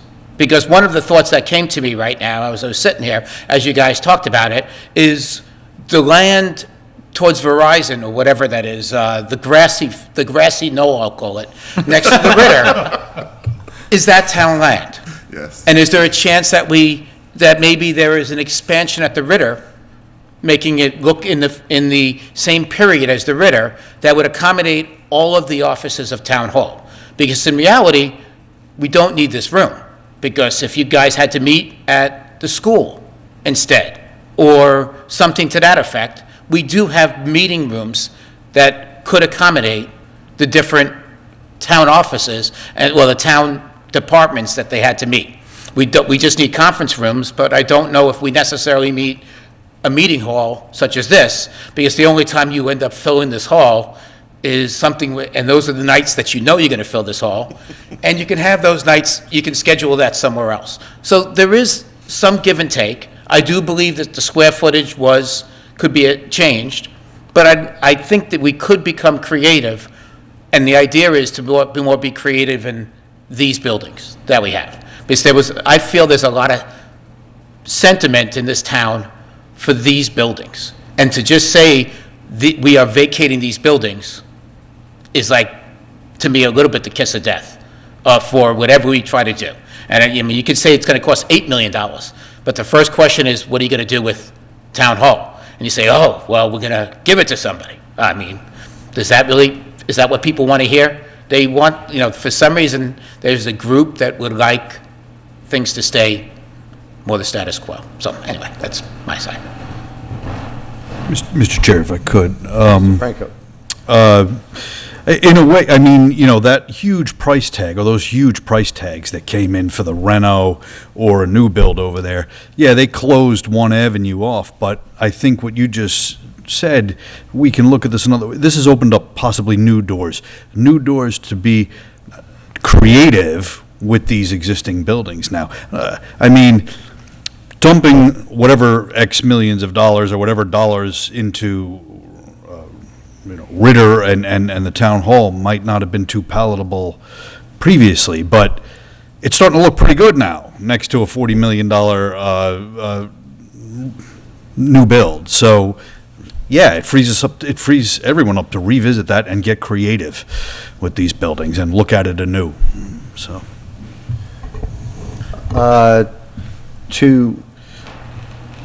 to PAC, who is hosting this Zoom, can you please either you can make me the host, or more than likely, we don't usually have a lot of participation, but I see Mr. Beardmore has his hand up. So, Mr. I hope he'd jump in. Yeah. All right. Can you guys hear me? Mr. Beardmore. Hey, thank you. Good conversation tonight. I think it's been a really productive conversation. What comes to mind as you're talking tonight, and thinking about the reality of what can happen over the next 6 to 12 months, I don't think that you need to come up with a charge that will be the charge for the next 2 years tonight. I think that maybe one way to think about this is, rather than boiling the ocean about 3 buildings or 4 buildings or whatever, or breaking them down to individual projects, thinking about what is the right roadmap that we can put ourselves on over the next several years that we might be able to build some consensus around, to include both where do you put what function and what's a reasonable cost associated with that, as well as a potential timeline. One of the things that has been resonating in my head as you've been talking about this tonight is, there was a phrase that came out of a town meeting a year or two ago that I know rubbed a lot of people the wrong way, and that was the phrase plan of record. Somehow there was a plan of record that evolved. But nobody, I don't recall a committee or a plan of record ever showing up on an agenda a committee ever voting on it or the members of town meeting ever saying, yes, this is the path that we want you to go down. And, you know, there's no appropriation for the next 6 months. We're not going to go hire an architecture firm to do the next thing. But maybe we could devise a roadmap that says, here's the roadmap, here's the plan of record, this is where we think we're going.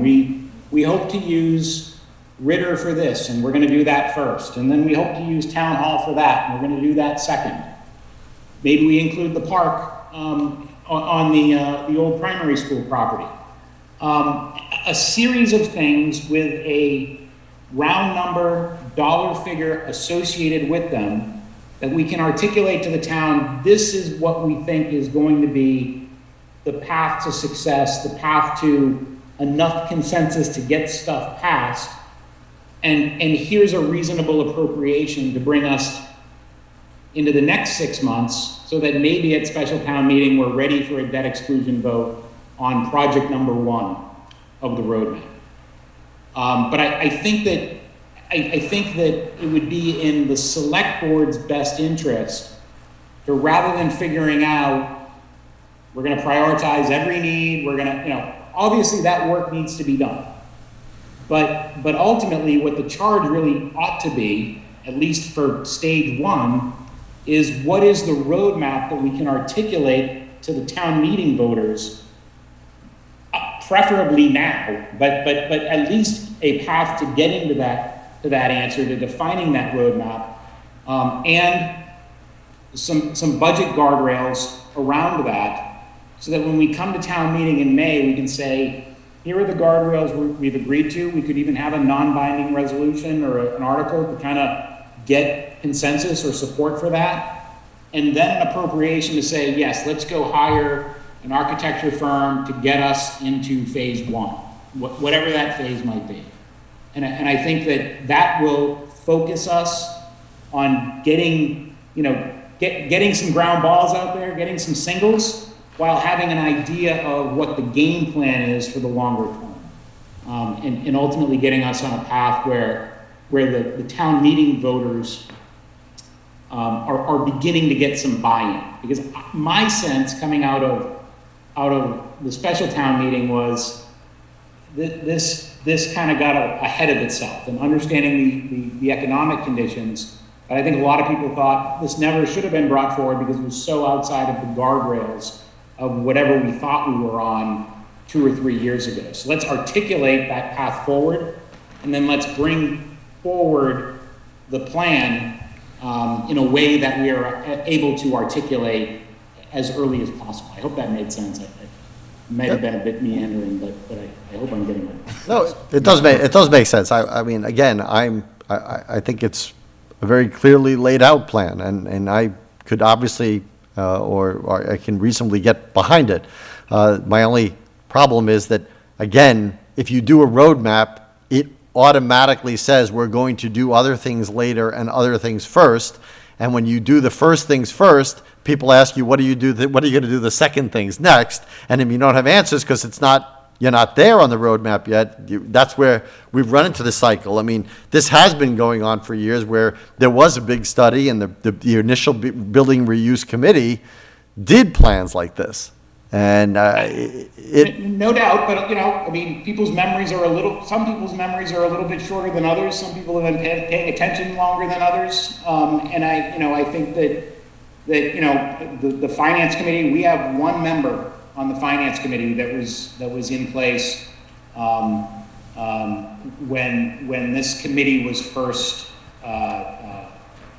voted on. Formed, yeah. When this appropriation was first voted on. Yep.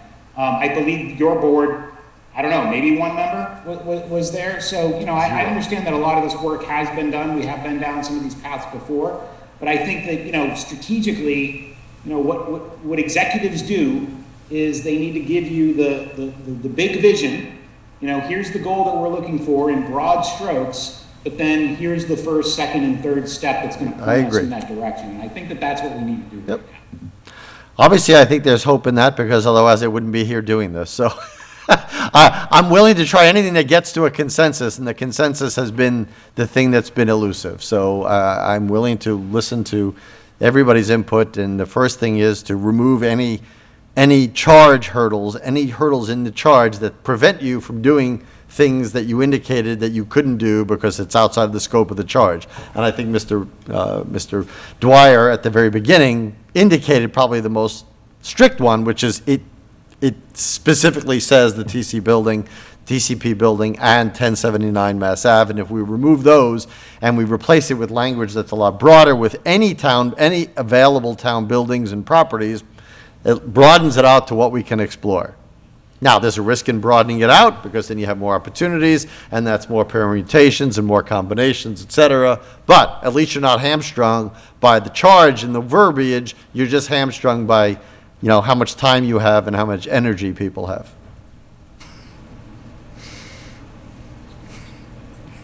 So we have to come up with a charge. Now, I get the impression, and I see you want to speak again. And I do not. I Oh, just you hear- don't? You're just holding yourself up, okay. No, yeah. Does Christina want to speak? Oh,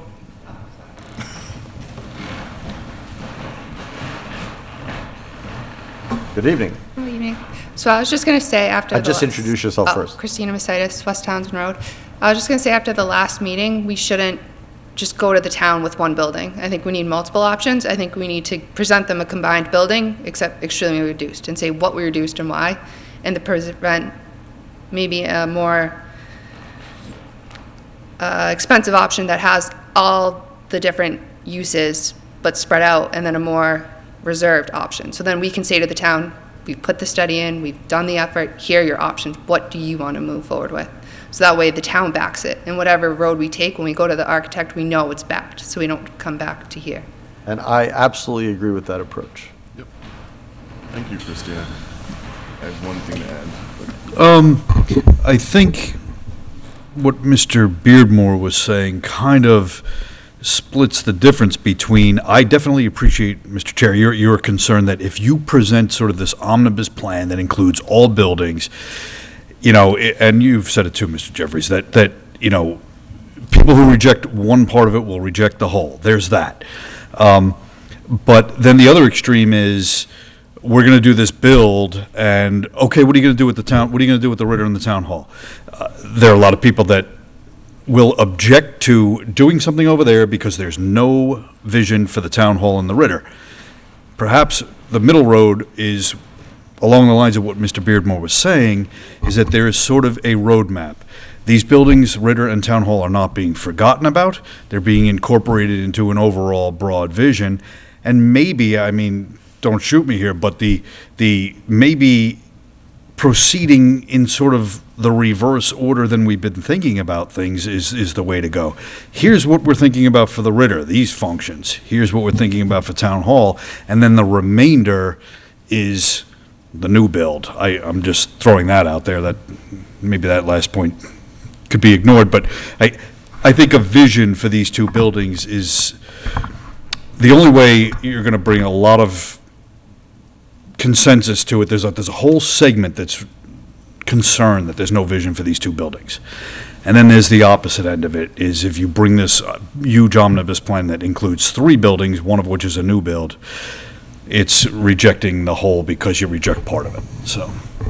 And so historically, that has happened. So we have a precedent for that. Yeah. Back in 2003 or 4, I believe, there was a big plan that we needed a new public library, we needed a new primary school, we needed a new public safety building. There was some other renovations that needed to be done. There was some work on Town Hall, I think. Anyway, we asked the then CAFO, now town manager, to put together a capital facilities plan, which he did. And it was a very comprehensive plan that in 2003 or 2004 cost like $43 million. It probably went down faster than the Titanic went down, okay? And yet, over the next 4 years to 5 years, we built individually a new public safety building, a new primary school, a new library, and we did other renovations that we needed to in town, because people just they couldn't get their heads around the whole big project. And I don't know that we saved any money doing it that way. We didn't, I don't believe. But people needed to be focused, like laser focused. Let's do this project, and then we'll see where we are. Then we can do this project, and you can see where we are. Again, I'm for the roadmap. I think giving people options, to your point, is an excellent idea. I think that's exactly what we need. We need to say, you know what? If we go to town meeting at some point, whenever that point is, annual town meeting, maybe next fall, whatever, and we say, I think the one thing that's unifying is we all agree we need to do something, okay? Here are options. Choose one. As a body, let's choose one, and let's go with that option. I'm perfectly fine with that. I think that may be the most advantageous, because if you do things serially, one by one, people can just knock them off saying no, no, no, no, and we never get to anything that people want to choose. So, Mr. Roy. Well, I was just going to say that, as is normally the case, I find that Peter has articulated much clearer what I probably was trying to articulate before by saying that we need a broader picture. The roadmap analogy, I think, is a very good one. And I don't think it negates what you just said and what Christina just said. I think that work could be done on a plan, putting together a roadmap, if you will, and maybe even bake into that a few options that could be taken to the town meeting, maybe even in the spring. I don't know.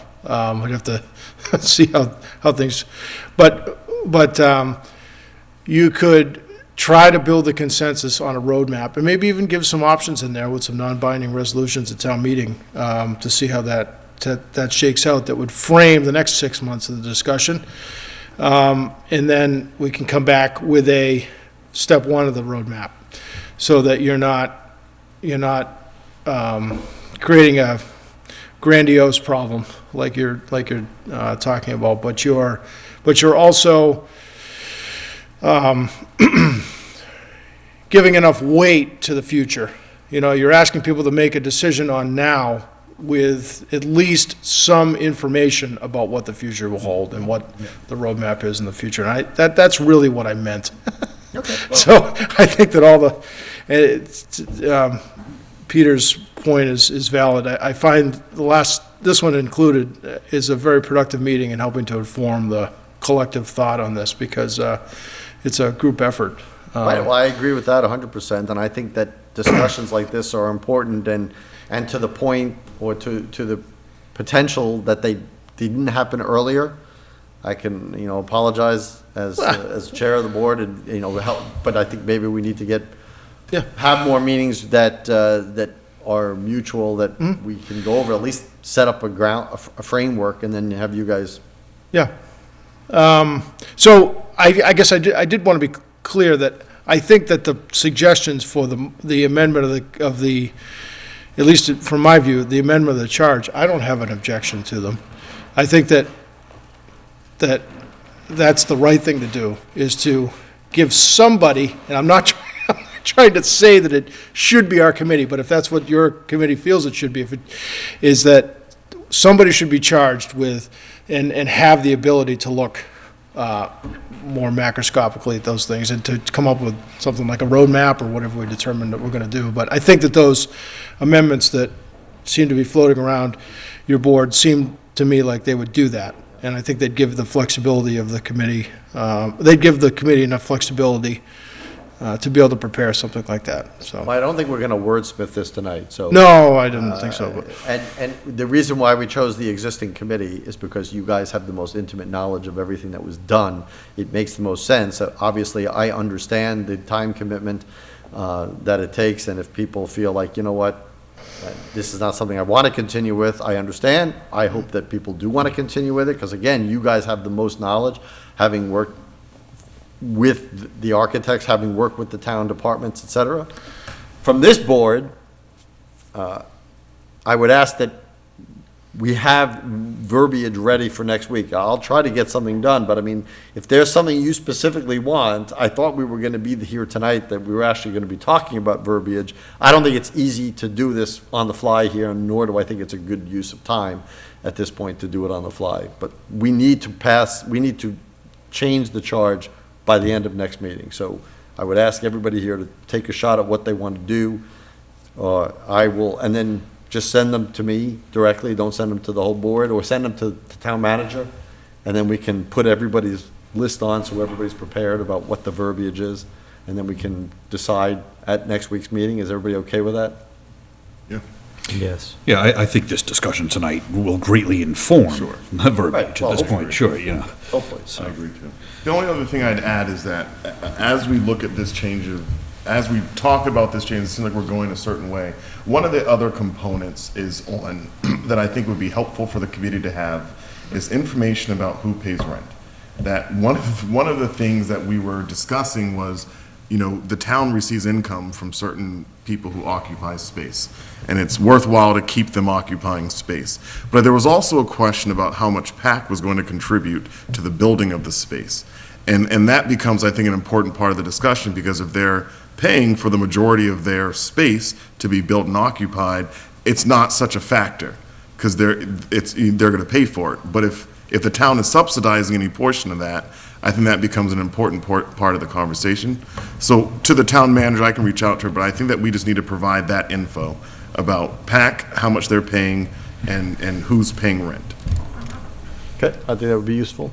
I'd just like to add one more thing. Sure. As we've had this discussion, I've thought about my own line of work, and personally, I'm an engineer and I work in major infrastructure. And when we do a major infrastructure project, for example, a highway interchange, one of the things we're often tasked with, and that makes these projects challenging, is that in the modern day, when we're redesigning an interchange, we're also keeping the interchange fully in service during construction. Right.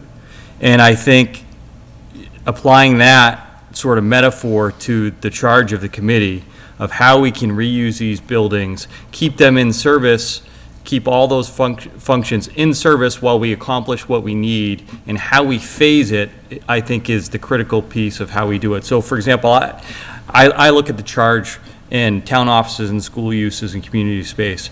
I mean, if I was thinking ideally school uses would only be in school buildings, is there a way that we can look to the horizon and say, hey, TC Passios is coming up in 10 years, and that's an area where we can get subsidized funding for these buildings. Maybe we can incorporate school offices then. Is there a path that we can get there, maintaining the uses we have now, and then transition those there, and then recapture that space for town uses later on, or something like that? I just think that's something that would be critical to this discussion. And I thought about that as we were talking about here. It's like, it's great to say that you want to reuse here and want to use Ritter, but we were talking at the Capital Planning Committee about some hazardous waste, hazardous material removal, and some of it is at Ritter, and we're like, okay, what are we going to do with the people who work here while you're doing the hazardous waste removal? So that's a critical component. How feasible is it to do that and shifting people around? Because it's not like chess pieces, you can just move people around. So that's going to be another component. So I appreciate you bringing that up. Thanks, Todd, appreciate that.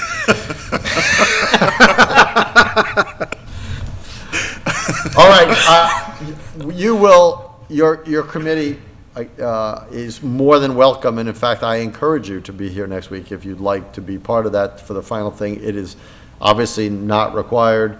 I appreciate all the input that you guys have had in tonight's meeting and all the work you've done prior. Believe me, it's really a cumulative effect, and I say this all the time, and I'll say it again.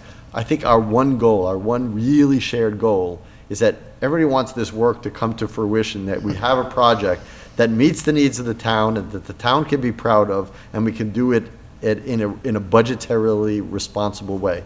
That's what I think everybody's hoping for. I hope you guys stay on for that. I know we are signed on for that, so thank you. Thank you. Thank you. Appreciate it. I'll leave it open for any final word before we close this topic. I'll let you close. I'll ask for a motion to adjourn. Make a motion to adjourn at 8:57 p.m. All right, is there a second? Second. All in favor? Aye. Thank you. Thank you very much. All right, so we have our assignment for next week regarding this, and this has to stay on the agenda. All right. Appointment of Select Board member as a liaison to Lisa Leblanc's civics courses at Lunenburg Public Schools. So this was asked at the request of Mr. Jeffries. I'm going to take my magic 8-ball and foresee that Mr. Jeffries would like to be said liaison. I would, but I would also like to do it in combination with Mr. Franco. I would accept that challenge. Thank you. It did say liaison, not liaison, liaison. So, Co-liaison. Yes. We don't need an official vote, but I mean, without objection, you two can be, and tell the committee if they need to reach out to us individually, I'd be more than happy. And I don't want to speak for Mr. Dwyer, but I have a funny hunch he'd be more than happy to speak to people. Sure. Yeah. All right. I appreciate that. Great.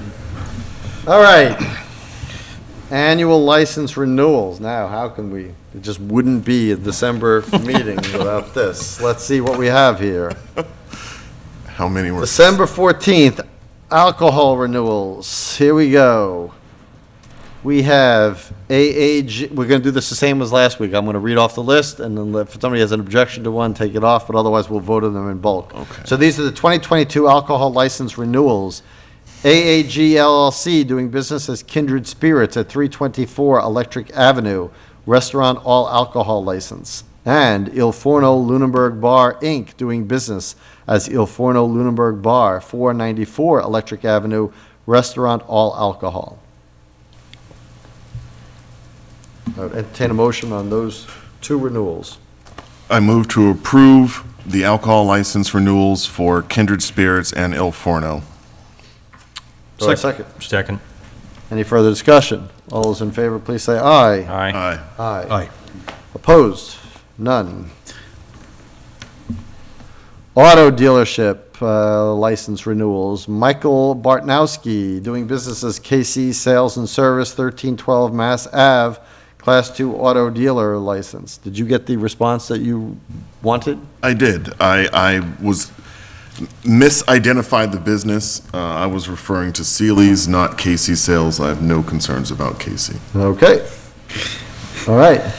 So with that being said, I'd entertain a motion on the auto dealer limo auto renewal. Yeah, I move to approve the auto dealer license renewal for Casey Sales and Services for Do I 2022. have a second? Second. All those in favor, please say aye. Aye. Aye. Opposed? None. All right. Moving right along here. Common victualler license. The 449 Corporation, doing business as Lakeview Club on 449 Whalum Road. Melendez Magana, Inc., doing business as Dario's, 310 Massachusetts Ave. Donnelly's Tavern, doing business as Donnelly's Tavern, 43 Summer Street. Il Forno Restaurant, Inc., doing business as Il Forno Restaurant and Catering, 494 Electric Ave. Red Pepper, Inc., well, we're going to take out Red Pepper, Inc. from tonight's, because that was Extopa. We talked about this earlier, so I'm not going to read that into the record. AAG LLC, Kindred Spirits, 324 Electric Ave, number 4. Smokestack Roasters LLC, doing business as Smokestack Roasters, 39 Massachusetts Ave. And Zhang Junlu, Inc., doing business as Asian Imperial, 494 Massachusetts Ave. Do I entertain a motion on those common vic licenses? I move to approve all listed common vic licenses for 2022. Second. All those in favor, please say aye. Aye. Aye. And please note again, for the recording, for the record, that Extopa was excluded from that list until we have their safety inspection returned to us. They will be on next week. Miscellaneous license renewals. So we have AAG LLC, doing business as Kindred Spirits, 324 Electric Ave, for an automatic amusement device, one of them. Donnelly's Tavern, doing business as Donnelly's Tavern, 43 Summer Street, for 4 automatic amusement devices. 449 Corporation, doing business as Lakeview Club, 449 Whalum Road, for 4 automatic amusement devices. AAG LLC Kindred Spirits at 324 Electric Ave for a jukebox license. Donnelly's Tavern, Inc., doing business as Donnelly's Tavern, 43 Summer Street, for a jukebox license, and 449 Corporation doing business as Lakeview Club, 449 Whalen Road for a jukebox license. I entertain a motion for these miscellaneous license renewals. I move to approve the renewals of the miscellaneous licenses as read into the record. Second. All those in favor, please say aye. Aye. Aye, opposed? None. Weekday entertainment license renewals. We have AAG LLC doing business as Kindred Spirits at 324 Electric Ave, number 4. Donnelly's Tavern, Inc., doing business as Donnelly's Tavern, 43 Summer Street. Il Forno Lunenburg Bar, Inc., doing business as Il Forno Restaurant and Catering, 494 Electric Ave. And Smokestack Roasters LLC, doing business as Smokestack Roasters, 39 Massachusetts Ave. I would entertain a motion regarding the weekday entertainment license renewals. I move to approve the weekday entertainment license renewals as read for 2022. Do I have a second? Second. All those in favor, please say aye. Aye. Aye. Opposed? None. And, Yeah, I just saw that. all right, so we have some of these licenses for alcohol licenses will be on hold, although we've approved them until there are certain certificates, and they are listed here. I will not read all of them. There are like a handful. So, everything is done except Extopa for next week, and anything else that was outstanding that has never been presented to us. If you are in town and you have a business and you have not had a renewal, next week is the last week. We will not have a meeting, and we will not call a meeting for licenses on the 28th. So, next week, you need to have everything in so we can approve the license. Otherwise, it will not be taken up until the beginning of the year. We have to sign all these before we go, gentlemen. No minutes, no warrants, any action items? Yes, I believe this is the time to do this. I previously last week had proposed the idea of creating a subcommittee for working on senior tax relief. I want to modify that now and just propose that we designate 2 members of this board to work with the town manager and the finance director to explore senior tax relief options, including modeling various scenarios and then periodically reporting back to the full select board on where we are, just with progress reports periodically. I would concur with that. I would also be interested in serving on such a liaison-ship. As would I, so. Would support both of you serving. Do we need to officially add? Just like the liaison that we just did for the thing, so that's fine. So, Yeah. so Mr. Franco and I will be on that. Mr. Franco and Mr. Jeffries will be on the liaison for Yep. for the civics at the Lunenburg Public Schools. Great. Any committee reports? Mr. Dwyer? I reached out to the land use director, and he wanted to highlight that the planning board has approved the warehouse on Leominster Shirley Road with a series of upgrades to Leominster Shirley Road and the intersection of Leominster Shirley Road with Fort Pond Road. Ooh, great. Along with the what? Say that last part again? The intersection of Leominster Shirley Road with Fort Pond Road, Yep. they have some upgrades there as well. Oh, good. Excellent. Yeah. That's excellent.